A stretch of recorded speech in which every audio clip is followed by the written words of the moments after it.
Hola a todos, sean bienvenidos a este podcast del Eje de Control. En esta ocasión tuve el honor de entrevistar a la doctora Cristina Verde. La doctora Cristina es una destacada investigadora en el campo de la ingeniería de control, que ha tenido una carrera excepcional. Hizo su licenciatura y maestría en el CIMBESTAF, en el Instituto Politécnico Nacional, y su doctorado en la Universidad de Duisburgo, Alemania. Actualmente ella es investigadora en el Instituto de Ingeniería de la Universidad Autónoma de México, en la UNAM, y su trabajo ha abarcado desde la robustez de sistemas dinámicos hasta el diagnóstico de fallas, que es donde tiene un libro muy conocido por todos los del área de ingeniería de control. Es alguien, de hecho, que ha dirigido más de 80 tesis, publicado más de 67 artículos y además ha sido reconocida hasta el día de hoy con múltiples premios y distinciones a lo largo de toda esta carrera.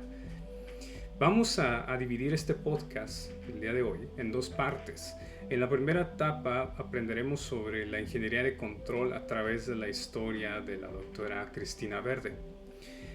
Vamos a contestar preguntas como qué es la ingeniería de control, qué hace un buen ingeniero de control, qué temas abarca el área y además que vamos a agregar bastante literatura, referencias durante el video que espero les sean útiles.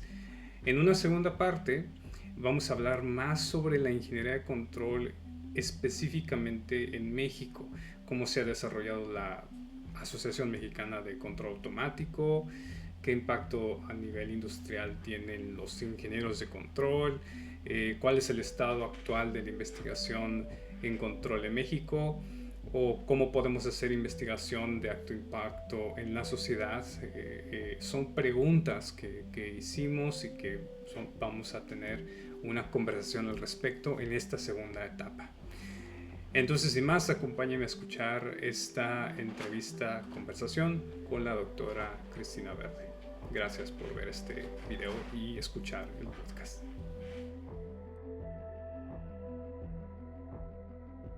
¿Qué tal? ¿Qué tal, doctora Cristina Verde? ¿Cómo está? ¿Cómo está el video hoy? Bien, aquí como se llama, un poco de fresca la Ciudad de México, pero estamos bien. Ajá. Qué bueno. Me gustaría comenzar a platicar con usted primero para conocer, antes de que entremos a los temas más interesantes e importantes, ¿qué tal si me cuenta qué la motivó a estudiar ingeniería? Bueno, creo que hubo varios factores, no hay un solo factor, eso sería muy fácil decirlo, pero la vida tiene muchas cosas, ¿no? Entonces, yo mencionaría varios, ¿no? Que a posteriori ahora reconozco que creo que jugaron un papel en mi selección, ¿no? Y bueno, uno de ellos fue mi interés en general por la física, las matemáticas y la química a lo largo de mi educación básica. O sea, siempre esas materias me gustaron, fue en las que me obtuve mejor calificación, y la literatura, un poco ¿cómo se llama? Los ciencias sociales no me interesó demasiado, por un lado, ¿no?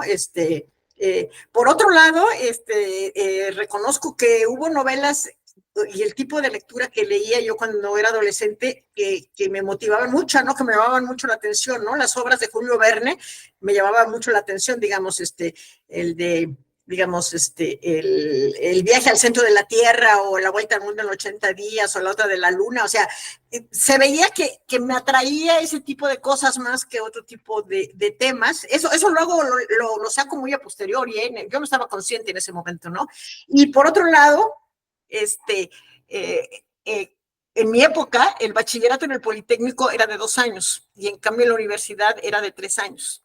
Y en el Politécnico ya la vocacional entraba uno directo a las materias que uno, de hecho, solo había una materia de ciencias sociales y todo lo demás tenía que ver con talleres técnicos, electricidad, mecánica, física, química. Entonces yo dije, no, estas materias son las que me gustan, yo prefiero, primero me ahorro un año, o sea, yo siempre he sido muy acelerada, entonces yo me ahorro un año, y por otro lado, me van a dar las materias que a mí me gustan. Entonces fue el tercer factor.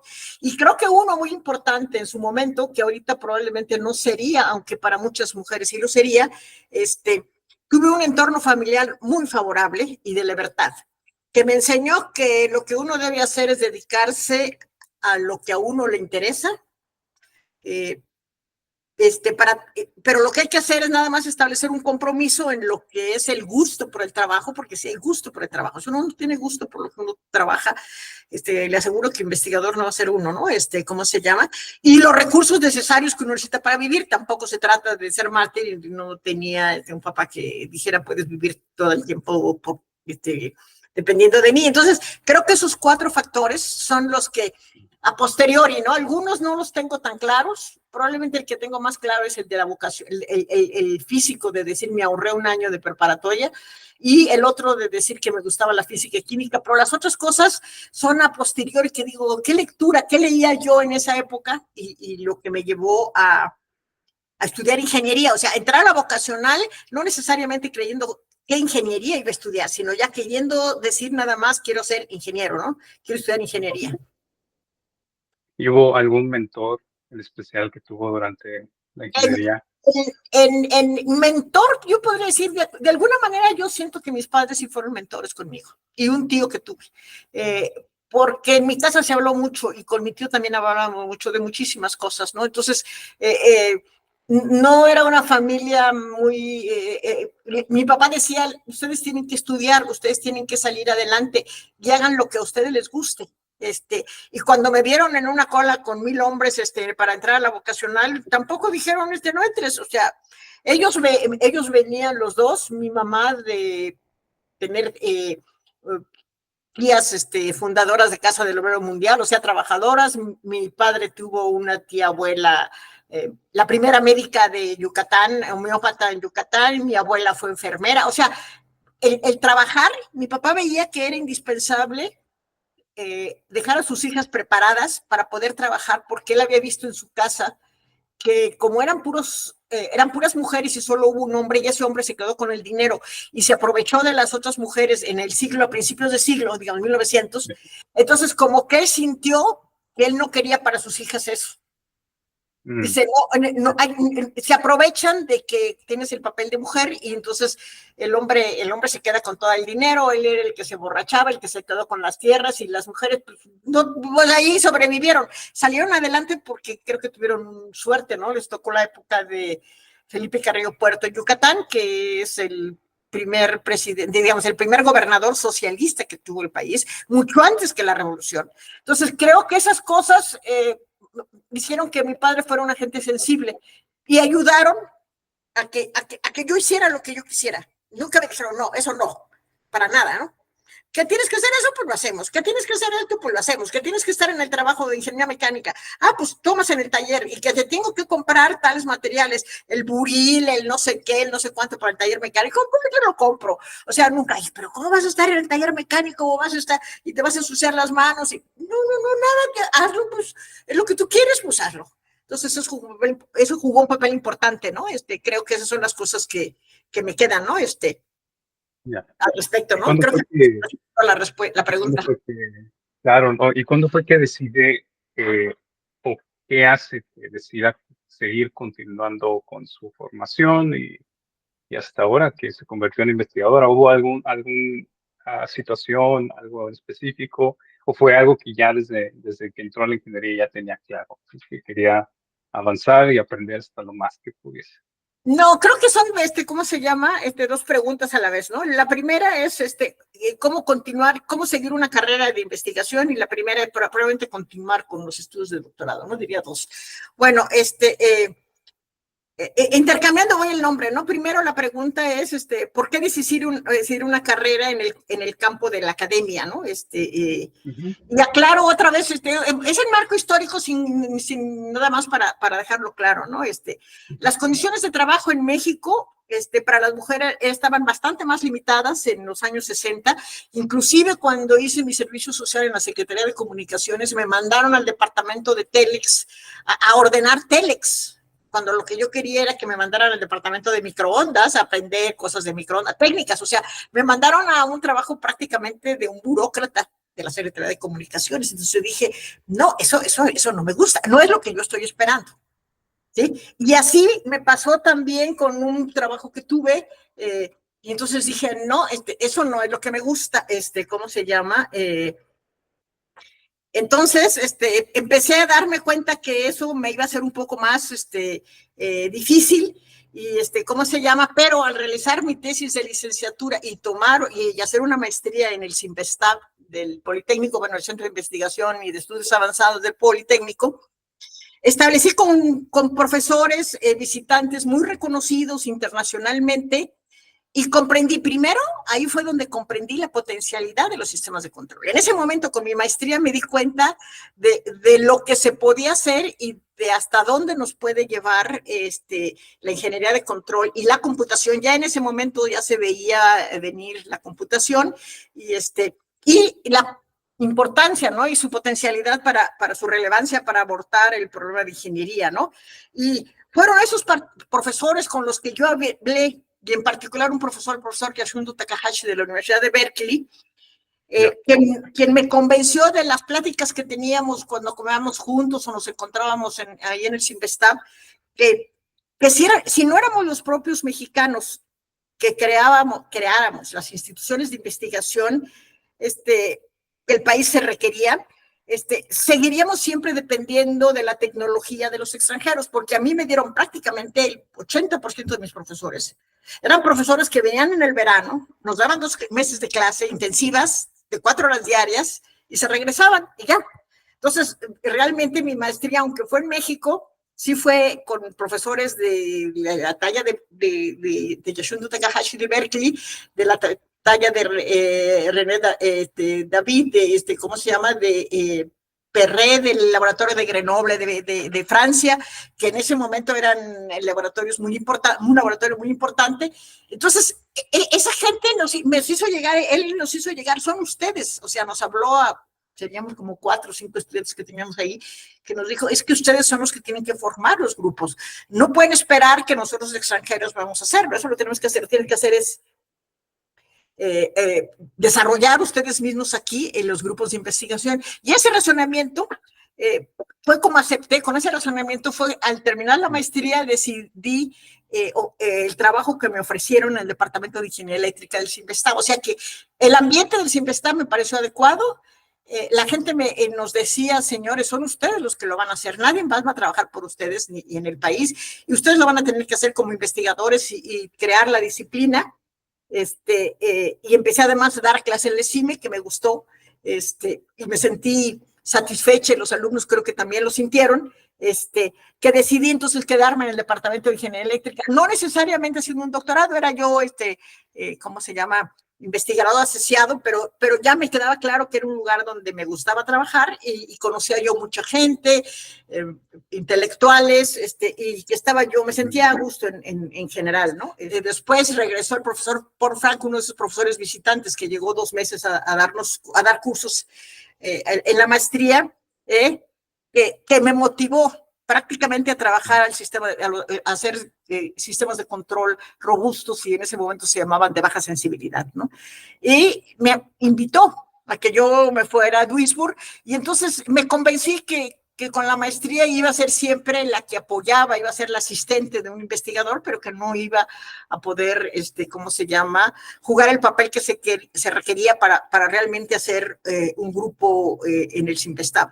Así es que decidí, ¿cómo se llama?, pues aceptaba yo la invitación del profesor Frank, a pesar de que yo no hablaba nada de alemán, pero me dijo, no es problema, pues en inglés nos comunicamos y te lo pone todo muy fácil, como todo el mundo no lo pone, ¿cómo se llama?, y así fue como llegué a hacer mi doctorado en Alemania, y bueno, posteriormente me di cuenta que necesitaba ejercitarme más en el inglés, y me fui un año de sabático con un postdoctoral en Glasgow con John O'Reilly, ¿no? Y así es como decidí, sin embargo, al terminar en Alemania, quizá un punto clave que no lo tengo aquí, no tenía preparado, pero ahorita sale relevante, es que cuando vivía en Alemania me di cuenta que yo conocía la infraestructura y conocía el sistema perfecto del Politécnico, cómo funcionaba el CIMBESTAB, pero de la UNAM prácticamente conocía yo la sala de conciertos, ¿cómo se llama?,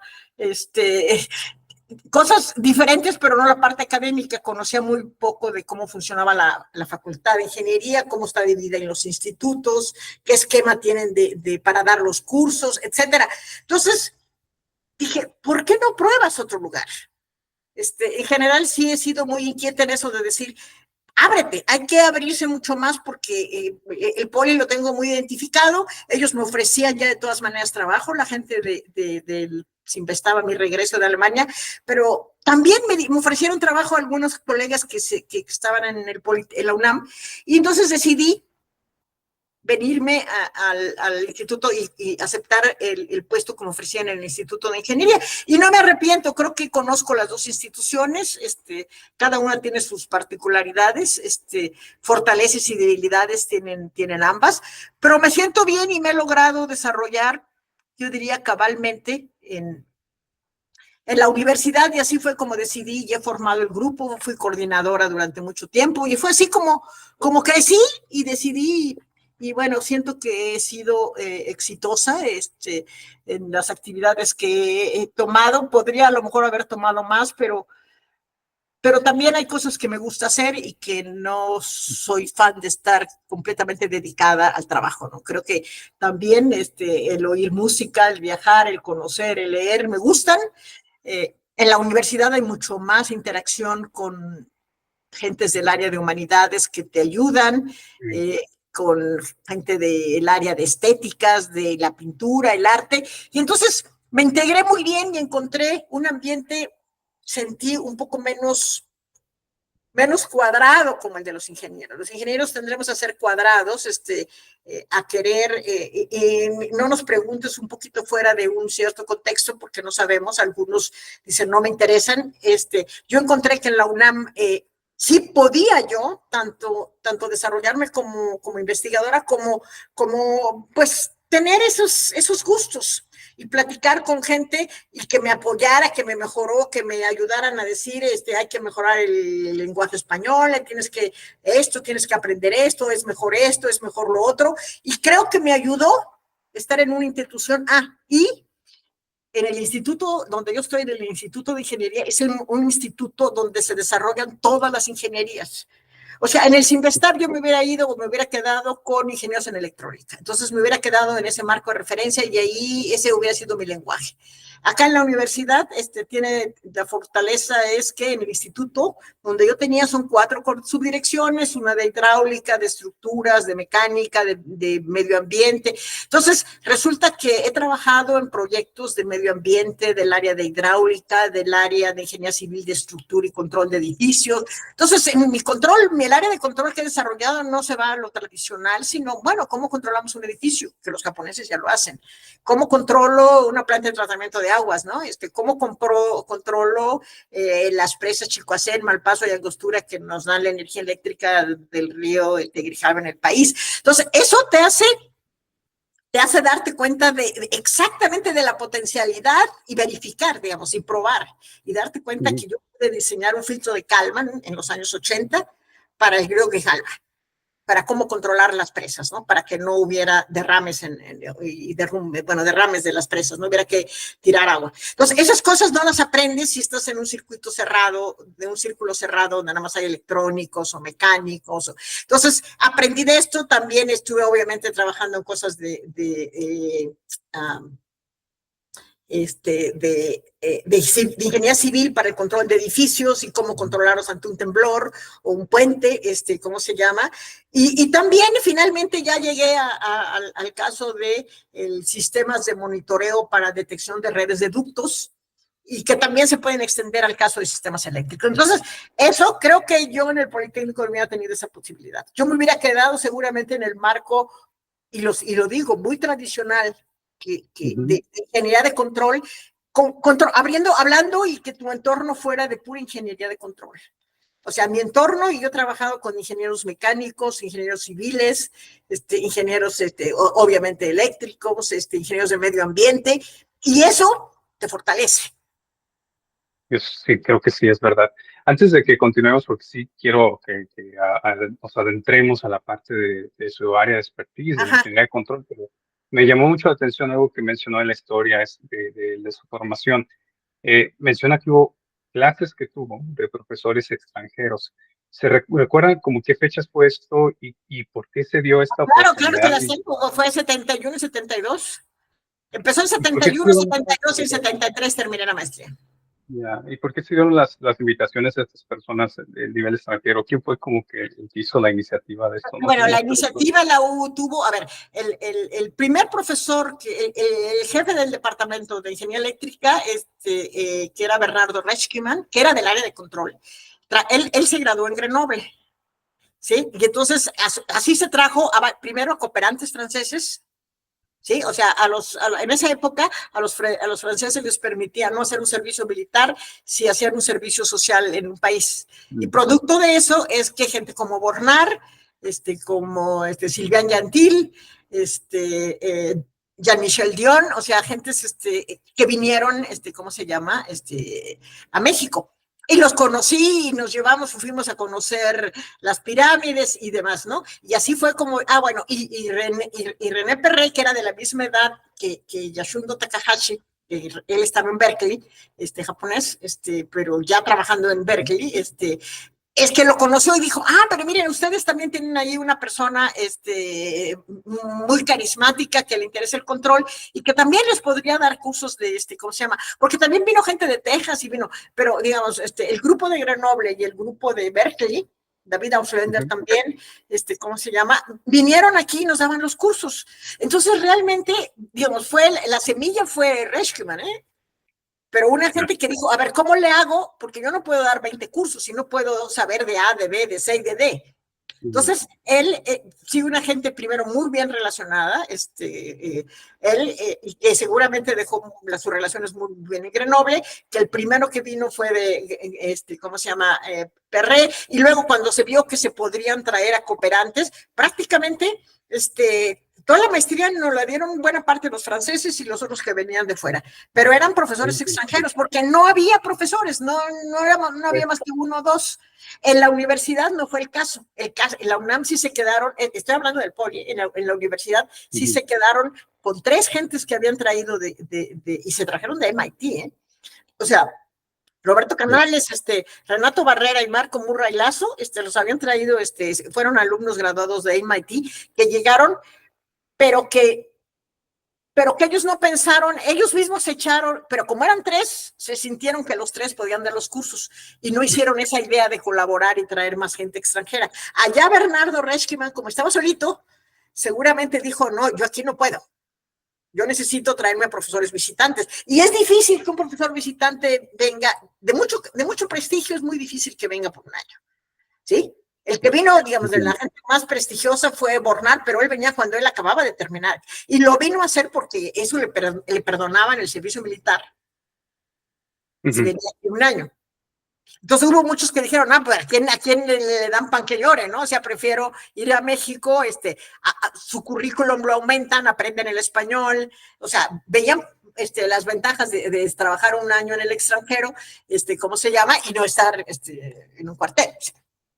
Entonces, esas cosas son cosas que hoy ya no existen y que ya se rompieron. Bueno, ahora, uno tiene que ser también un poco empático con esas gentes. Si tú terminas tu clase, cierras tu cuaderno y nunca vuelves a hablar con esas personas, no logras mucho. La mayoría de las cosas las logré. ¿Por qué? Porque los fines de semana les decía, yo tengo un coche, los invito a que vayamos a las pirámides, a que vayamos a conocer esto, a que vayamos a conocer lo otro, nos íbamos a comer juntos. Entonces, esa convivencia.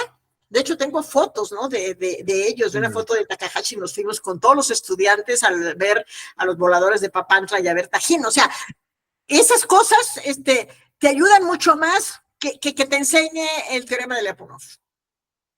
Ok. Y si nos entramos de una vez a lo que es la ingeniería de control, que es esta área tan interesante y en la cual le ha dedicado ya pues tantos años, ¿no?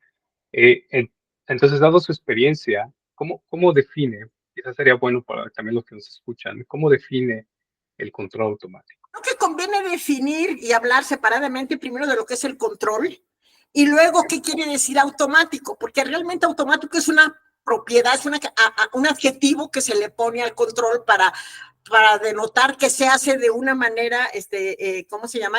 Independiente del ser humano, pero esa es la parte que es menos relevante, la otra es la que es, ¿cómo se llama? Importante, ¿no? O sea, Yo diría que la teoría de control es un campo de conocimiento que actúa como un puente. Así yo lo veo, como un puente entre la abstracción matemática y la realidad física. ¿Sí? O sea, es un puente y ¿cuál es el objetivo de crear ese puente entre matemáticas y teoría de control? Pues conceptualizar una operación retroalimentada, y esa es otra palabra fundamental, retroalimentada, que permita regular y seguir comportamientos deseados. Porque regular, pues ya tu sobrino de 4 años ya habla de que el control de la televisión y el control de la lavadora, y ahora con los IoT, ya control hablan de todo el mundo, pero no lo conceptualizan como nosotros lo estamos y como se conceptualizó, ¿no? O sea, realmente es un puente que existe entre uno, y hay veces que estás en el lado de las matemáticas y hay veces que estás en el lado de la ingeniería de control. Pero si no tienes las dos, nunca puedes cruzar el puente y nunca vas a resolver un problema, ¿no? ¿Cómo se llama? Entonces, y haciendo notar, cosa que mucha gente lo ve muy a posteriori y que eso hay que verlo muy, muy desde el principio, y eso se lo aprendí a Yasundo Takahashi, el entender que tú haces el diseño de un sistema de control para mantener un comportamiento a pesar de condiciones adversas no previstas. Si tú no tienes claro que realmente no es estabilizar un sistema, la gente dice, no, es que yo voy a hacer una maestría en control porque la estabilidad me interesa mucho. No, la estabilidad, ok, es un problema, pero la razón de que surjan los sistemas retroalimentados es realmente el que hay condiciones adversas no previstas y que yo tengo que crear un mecanismo que permita el el sistema funcione bien, ¿sí? Y creo que además de eso, digamos, esta sería la definición breve.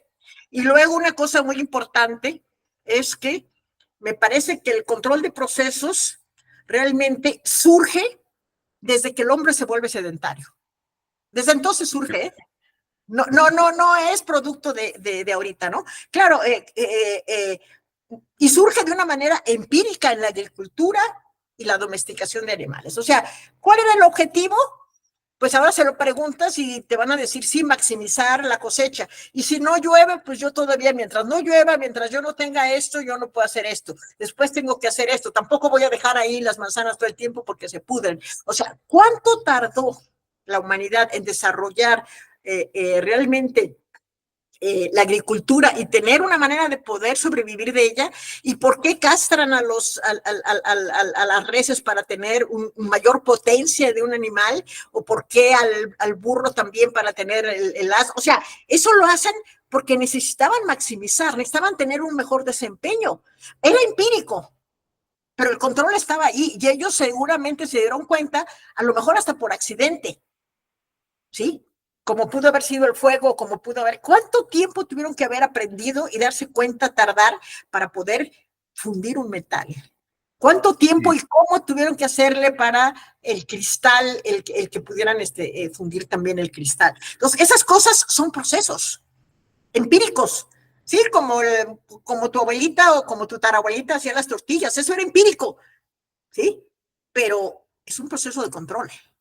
Que si te pasa, claro, se te quema la tortilla, si no le pones mucha lumbre, el mantener el fuego, ese ha de haber sido un proceso de cuántas generaciones que el papá le enseñó al otro y el otro todavía aprendió, no, ponle esto, ponle el otro, ¿no?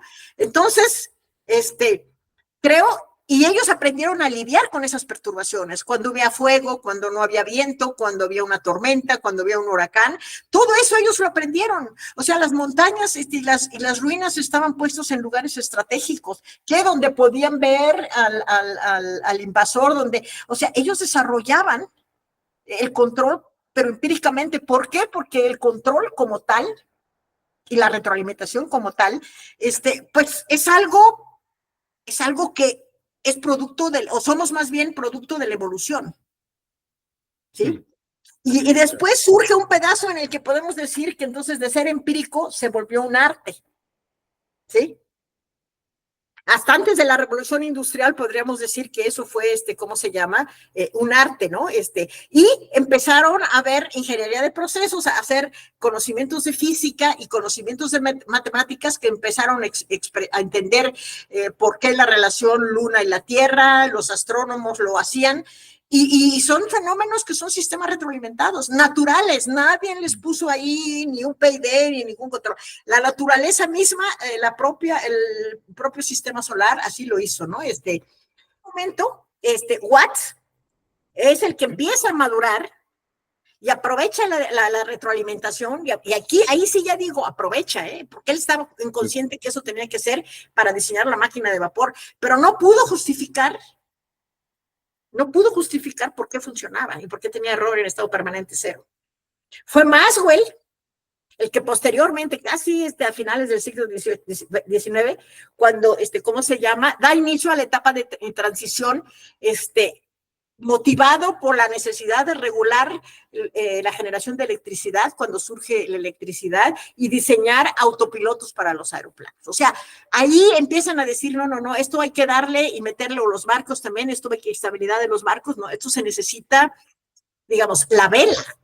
O sea, ¿cuánto desarrollaron en aprender a darse cuenta que si el viento lo jalaban para acá y el viento, todo eso son procesos de control? ¿Sí? Y entonces, esa etapa de transición, yo calculo, bueno, considero que termina prácticamente al final de la Segunda Guerra Mundial. ¿Sí? Entonces, en ese momento termina, a pesar de que estaba, nadie sabía que estaba. Y de hecho, a la gente no sabe que nosotros existimos, no saben que somos la gente de control. A Carl Armstrong dice, pues sí, es una tecnología escondida, así es, ¿no? Entonces, me parece que es a partir de los años 50 que entonces se vuelve una ciencia. Fíjate cómo va del empirismo al arte a una transición y ahora, digamos, ya donde vivimos ahorita, pues prácticamente es una ciencia, teóricamente justificada, ¿sí? Y está presente en todos lados, la industria aeroespacial, servomecanismos, medicina, sistemas de gran escala, en todos lados, ¿sí? Y entonces aquí tú dirás, ¿y el control soy yo solito? No, ¿sí? En este momento de integración, ya que estábamos hablando de que es una ciencia, diría yo, resulta que al estar, resulta que en ese momento surge la electrónica de integración de gran escala, la integración de sistemas de gran escala en electrónica. Y entonces, pues se vincula los sistemas de control con esas técnicas, con las técnicas para poder diseñar dispositivos digitales, se integran con comunicaciones, se integra con computación y surgen los sistemas de control con una capacidad tremenda. Sin las computadoras no viviríamos, sin los sistemas de comunicación tampoco, o sea, porque están controlando un robot en Marte desde aquí. ¿Sí? Con comunicaciones, con electrónica, pero también hay control. Entonces yo les digo las tres CCC, control, comunicaciones y computación. Por lo que hoy en día, realmente eso nos ha permitido hacer control óptimo, robusto, adaptable, sistemas de gran escala, sistemas no lineales. ¿Por qué? Porque ya tengo herramientas que yo no tenía antes, ¿sí? ¿Sí? Entonces, y fíjate, es en ese momento cuando, a los años 60, cuando justo se integra en casi todos los programas de estudios en el mundo, la carrera de control o los cursos de control en ingeniería eléctrica, mecánica y química. Básicamente las tres áreas encargadas de procesos, de construir cosas, donde era más evidente la dinámica de sistemas, el comportamiento, y son eléctrica, mecánica y química, ¿sí? 60, en el Politécnico fue en 1900, la generación, yo fui la primera generación de control en el Politécnico, empezamos en 66. Y en la UNAM empezaron en 68. ¿Sí? Y eran los únicos dos lugares del país. Bueno, eran casi los únicos dos lugares donde había una licenciatura razonable. Probablemente Guadalajara, el TEC de Monterrey empezó en esos lugares, pero no pasaba de esas cuatro, no había mucho más, ¿no? Y bueno, diría yo que entonces el que le hayamos puesto el nombre de control automático fue en los años 50 para adoptar, ¿no? Que eran sistemas en donde no se intervenía directamente los operadores humanos. Nada más, eso fue lo único, ¿no? Con todo y que de todas maneras están a otro nivel, pero ya el operador real no es un ser humano, ¿no? O sea, si tú ves, por ahí hay videos, ¿no? Y esquemas, ¿no? De los molinos, siglo XII. O sea, los molinos para levantar agua, para sacar agua, o los molinos para moler semillas. Es increíble, ¿no? Y el pobre operador ahí tenía que mover las aspas dependiendo del viento y mover en función de la especie. O sea, y eso era control. Esos eran perturbaciones y el hombre hacía, y lo hacía. Y él internamente hacía una retroalimentación. Él formaba parte del lazo. Pero la retroalimentación ahí estaba. ¿Sí? Entonces, eso a mí me maravilló. Y eso lo aprendí de Yasunori Takahashi. Y se validó cuando yo llegué y trabajé en la UNAM y me di cuenta, pues sí, ¿no? Las presas, no es nada más así que aquí hay mucha agua, como diría López Obrador, y aquí, no, señores, aquí hay ciencia. Y si no la conoces, te puede ir mal. ¿Sí? Interesante. No, pues le agradezco. Esta es una increíble introducción histórica, ¿no? Al control automático, honestamente, gracias. Pero cuando uno como estudiante llega a licenciatura en ingeniería, cuando aprende control uno, control automático, ve mucho una parte muy teórica y matemática. Y perdón si le hago esta pregunta, pero como para reiterar su opinión al respecto, pero ¿cómo ve el control automático? ¿Lo podremos reducir únicamente a algo matemático? ¿O qué otros elementos considera que son muy importantes para hacer control automático? No, pues lo dije al principio y realmente mira, esta frase de decir que el control o de dónde aprendí que el control era, y me lo estaban diciendo en 1971, ¿cómo se llama? Es un puente entre las matemáticas abstractas y ¿cómo se llama? Y los procesos y la teoría de control. Eso me lo dijeron esos profesores extranjeros. ¿Sí? Esos profesores que habían, digamos, Takahashi en esa época ya tenía, espérate, en 71 él ya tenía del orden de casi 70 años, o sea que él vivió la guerra. Entonces, directamente esa gente vio nacer realmente el cómo de una época de transición se volvió, y manejaba el control excelentemente. Tiene un libro, su libro, hay un libro que se llama Control, escrito por tres gentes, Rabins y Auslander, los tres eran graduados de ingeniería mecánica. Sí, el mecánico sí es un agente más que el electrónico que le interesa ver las cosas. ¿Sí? No se conforma con una señal que está en el osciloscopio, él quiere ver que la máquina se mueva. ¿Sí? Entonces, fortalecidos por eso, de ahí surge, ¿no? Entonces, me parece que se reduce a matemáticas, pues creo que ya en alguna manera lo respondí. Pero me parece que hoy en día lo primero que tenemos que hacer es hacer alianzas como comunidad con la gente de computación y de comunicaciones. Solito no la libres. Sí, porque tú necesitas procesamiento de señales, que es una wavelet, que es esto, que es Fourier, que es la transformada rápido. Tú necesitas, entonces no es control, no es que tú te vas a poner la bata de control. Ahorita necesitas muchísimo mezclarte con esas tres comunidades, que ellos también lo necesitan, porque también han tenido que aprender transformados de Fourier y cosas que podríamos pensar que son herramientas matemáticas, ¿sí? De cómo transformar una señal a la otra, cómo calcular valores singulares, etcétera, que te lo da computación, herramientas lógicas que son de computación, son de matemáticas. Con un ejemplo otra vez para mostrar que hay que vincularse, diría yo, que la formación de un matemático sin conocimientos de ingeniería no es suficiente para conceptualizar sistemas físicos de control. No tiene idea de lo que es potencia, de lo que es diferencia entre watts y joules, de qué energía estoy hablando. Él cree que nada más ahí conecto esto. Ni siquiera sabe el calibre que necesito ponerle a una conexión. O sea, nada de eso sabe. Tú de repente llegas y dices, oye, no, pero si aquí están pasando no sé cuántos amperes, ¿cómo se te ocurre poner ese cable, no? O sea, ellos no lo tienen, no lo pueden tener y eso no se lo puedes pedir. Necesitan hacer una alianza. Y termino nada más diciendo con, ¿cómo se llama? Con un ejemplo, cómo el matemático Norbert Wiener, ¿sí? Formó un equipo de trabajo con un biólogo mexicano, Arturo Rosenbluth. ¿Para qué? Para sentar las bases de cibernética o control y comunicaciones de las máquinas y seres vivos. Ahí queda claro, Norbert Wiener solito no se le hubiera ocurrido eso. Se le ocurrió, ¿por qué? Porque estaba trabajando con un biólogo. Un biólogo que le estaba interesando conocer el comportamiento del cerebro, de cómo se comportaban las neuronas, la sinapsis, y cómo responde el ser humano cuando mueves la mano, cuando cierras el ojo. Eso era el interés de Arturo Rosenbluth. Y el otro era un matemático. Y interesado en eso, se interesó. Si no se hubiera interesado, hubiera dicho, ay, este biólogo, déjalo ahí en su laboratorio, y no. Pero les interesó y sentaron las bases. Y mira, hay muchísima gente que ni siquiera ha leído ese libro. Que es una cosa que yo le pondría a todo alumno que termine un doctorado. Al menos, ya no digo de maestría, suponte. ¿Sí? Yo lo recomiendo que lo lean, ¿no? Hay versiones en español, ¿cómo se llama? Y exceptuando un capítulo donde habla del teorema donde habla de Shannon y habla de pérdida de información, es el único que tiene ecuaciones. Lo demás del libro, escrito por un matemático, y no tiene ni una ecuación.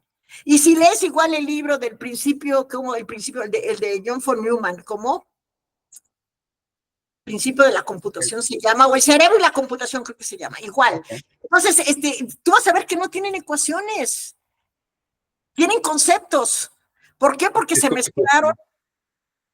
Yo les pregunto algo, pero a mí me llamó mucha atención esto de la cibernética y yo como estaba en aquel entonces, quizás Pues estamos cuando hablando estaba de 1945, eso es 45 exactamente cuando 45 47 cuando publica el libro ¿Qué tanto se mencionaba en aquel entonces? ¿Qué tanto era importante o relevante mencionar este trabajo cuando fue su formación? Porque en este momento la cibernética ya no es algo que se menciona. No, ya pasó, o sea, no, lo entiendes como los cafés cibernéticos, eso es lo que la gente entiende, ¿no? Digamos, el tiempo común. ¿Por qué yo lo entendí? Bueno, ¿cómo se llama? Lo entendí porque justo mi tesis de licenciatura la hice diseñando un equipo electrónico, pero fíjate cómo te tienes que mezclar.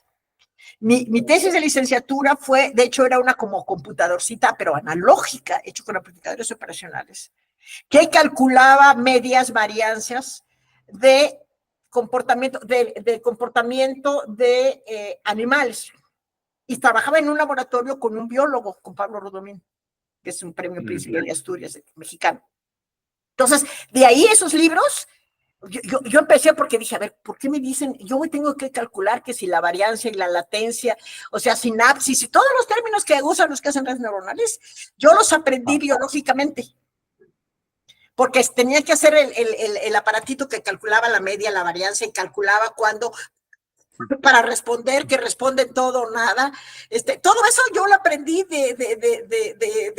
así matando una ranita y sacándole el nervio y haciendo, excitando a una ranita y viendo cómo se comportaba. No fue la computadora.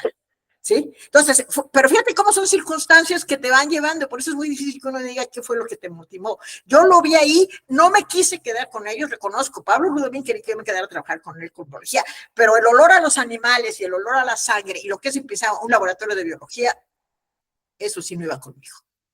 Y yo le dije, no, ¿sabe qué? Eso por ahí no me interesa, pero sí leí los libros. Y empecé a darme, mira, y la cibernética, sí, y no Verbina, y Arturo Rosenbluth fue director sin pestar. Bueno, pero la gente de hoy en día les parece irrelevante. Entonces, todas esas cosas te hacen, o sea, es una experiencia que fui teniendo muy al hacer mi maestría, y dije, no, es que esta disciplina te permite hacer muchísimas cosas. Entender cómo se comporta el cerebro, entender cómo se comportan las máquinas, entender cómo se comportan los animales. No, dije, no, esto está excelente, ¿no? O sea, como tienes un marco de referencia amplísimo. Si tú entiendes bien el control, entonces lo puedes aplicar y puedes realmente disfrutar de la disciplina. Y le digo yo, es que, ¿cómo se llama? Realmente me enamoré, ¿no? Así de la disciplina, ¿sí? ¿Por qué? Porque me permitió que yo la podría aplicar en muchas cosas. Y fue así, no quiere decir que todos la tenían, ¿eh? Reconozco que ese pedacito no todo el mundo lo tenía. No lo sé. Esas ventajas las tuve, ¿no? O sea, sí, el verdaderamente, y ver en el osciloscopio cómo responde la red neuronal y la sinapsis con una latencia. Después que excitas con un pulso, estás viendo que se respondía, porque lo que yo tenía que calcular era el área, cómo respondía el gatito, cómo respondía la rana, cómo respondía cuando excitabas el ojo, que era un cierto... O sea, todo eso yo era lo que se vivía en el laboratorio donde hice mi tesis de licenciatura. Y fuera de licenciatura, ahora, cuando lo veo ahora, digo, a ver, era un calculador de promedio, varianza y correlación. Eso era lo que hacía, pero con elementos analógicos. Pero todo lo alrededor, fíjate, todo lo alrededor era lo que te hace pues adquirir experiencia y decir, no, pues no te muevas de aquí, esto está maravilloso. Claro. Y bueno, aquí lo que quiero como remarcar entonces, ¿cómo considera que sería un buen ingeniero de control? Es aquel que pueda hacer, por lo que veo, alguien multidisciplinario. Un todólogo, no quiero que sean copia de mí, no estoy pensando en eso.